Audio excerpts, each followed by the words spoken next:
at Lillelångarsvan, and as you probably all know, it's a very special lake in the middle of Bergen. But what you probably don't know is that our two main characters in our story is the King of Norway and the brown trout. So by the end of this presentation, we're hoping that you can see a link between the king, the trout, and Lillelångarsvan. Yeah. So I'm just going to take you through a brief history. You've seen this picture before. So before 1928, it was a two-way water exchange between Lillelångarsvan and Storelångarsvan. So seawater was going in, seawater was going out.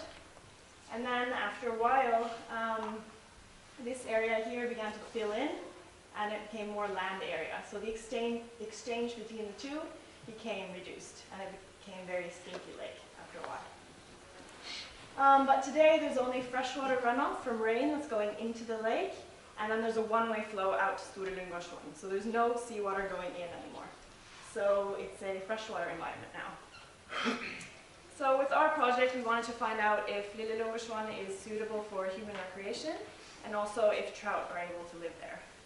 And in May 2014, Norges Jeger- and Fiskerforbund, they arranged an event in Bergen, and they introduced 600 trout, and then they invited the king over to come fishing in the lake. So what we wanted to see is how the trout has affected Lillelångarsvan. So how do we do this? We had 4 sites. We had 1, 2, and 3 at the edges of the lake, and then we had a 4th site in the middle, which was deeper. This is the deepest part of the lake.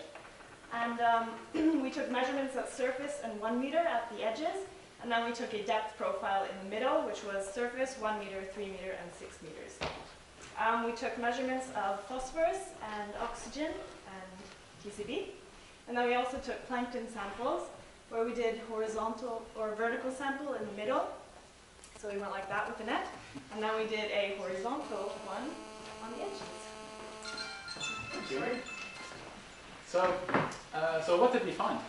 Well, in the following 3 figures, you'll see this vertical line down the middle of the graph, which shows the unacceptable threshold set by the Norwegian Environmental Agency. So in this case, the threshold set by the Norwegian Environmental Agency for human recreation for thermotolerant coliform bacteria is 100 colony-forming units. And what we found was that our values lay between 40 and 90 colony-forming units, which is well within the suitable range. And this was across all of our sites. For suitability for trout require a high level of oxygen, so we're looking to get values in this region. And the Norwegian Environmental Agency states that it should be higher than around 80% at the surface levels and higher than 70% when you go deeper. And what we found was high levels of oxygenation throughout the entire water column. However, for phosphorus, our values were way off the charts at 160 micrograms per liter, which is much higher than the unacceptable threshold for both trout and human recreation. And while this is lower than it has been in previous years, it's still quite a problem. So, Gudny, why don't you tell us a little bit about what's happened with the food web in the lake?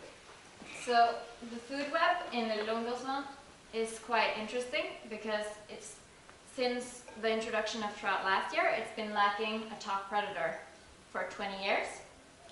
That has led to high amounts of sticklebacks, which graze on the zooplankton. So we know the amount of sticklebacks from previous reports, and they have been filling traps within an hour previously. And among the zooplankton, there is generally a dominance of these small rotifers with a few crustaceans. And every year there's been reports of algal blooms, specifically these cyanobacteria. So what happened this year after trout have been introduced and stayed there for 1 year? So first of all, the amount of sticklebacks has been reduced. So there was a bio student that had a cage in a trap in the lake for 24 hours and didn't catch any stickleback. We got less zooplankton this year, but relative to the rotifers, we had more crustaceans. And the rotifers are less efficient grazers of phytoplankton, so we're happy to find more crustaceans. But the major shift that we saw this year was in the phytoplankton. So these circular volvox colonies here were completely dominating this year, and we couldn't find any of the cyanobacteria that was found in previous years. So for recreational values, what does this mean? Excuse So- me. Oh, you have a question? Yeah. Okay. I was wondering, can I go sunbathing by the lake? Okay, right. Sunbathing. Well, Aurelian said that the TCB values were for the acceptable levels, so it should be safe to hang out and sunbathe along the lake, but you shouldn't drink it like he's trying here. Okay. How about swimming? Like, if I get really warm, can I swim or splash my face? Well, actually, one of the things now, when we're heading into winter and the autumn, we could see the trends for the coliform bacteria, and we're expecting them to reach above the threshold of 100 CFUs, and so then you could get sick if you have contact with the water. Okay. But I prefer to swim in the summer. Oh yeah, of course, the summer, right. Well, it seems that as though in the summer that it has less coliform bacteria, but we had the phosphorus levels that were really high, and the problem with high phosphorus levels is that we can't guarantee that there won't be toxic producing algae that will bloom again. Okay. So the algae will be a continuous problem. Well, actually, you can see here on this picture, this is from last year, that was a cyanobacteria bloom. This year we had the volvox bloom. And it's a very big color change. And another change with these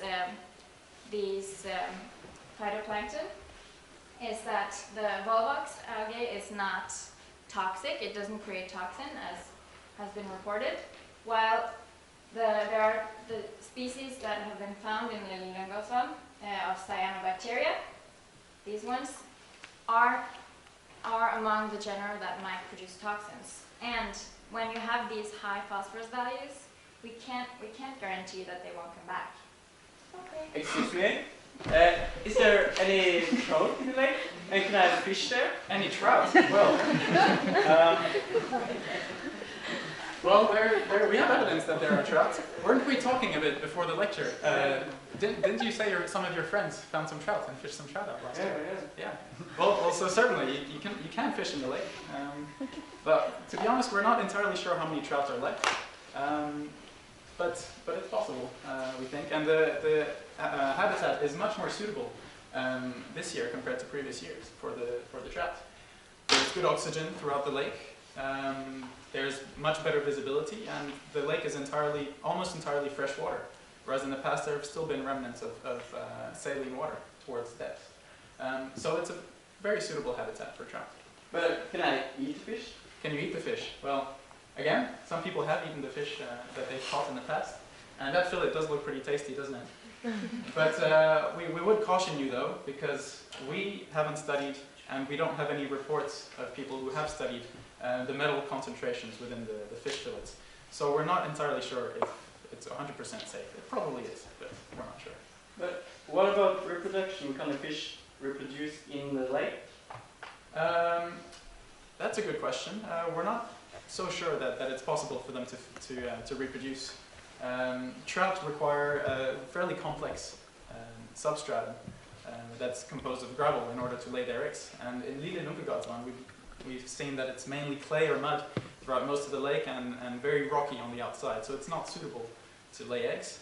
And in addition, trout eggs require a constant, relatively strong flow of fresh water, which is not present in the lake either. So it's probably not ideal for trout reproduction. It seems like you're a little bit unsure about the fish abundance. You're very clever, Mr. Fisherman. It's true. We have actually quite a few uncertainties in our study. The number of trout in Stickleback, as you say, we're not so sure. We didn't make estimates, and there haven't been many estimates in the past. We don't know the mortality rates of the trout since they've been introduced, nor how many people have fished. So we don't know. As for the zooplankton estimates, we're quite uncertain. as well.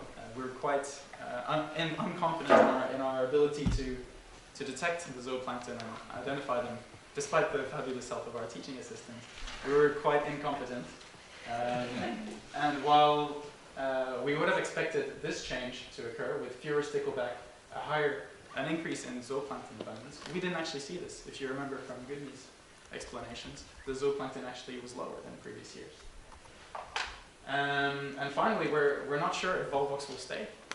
There are such high levels of phosphorus in the lake that we think that any phytoplankton can bloom in the following years. For all we know, cyanobacteria could come back and do some damage next year. We just don't know.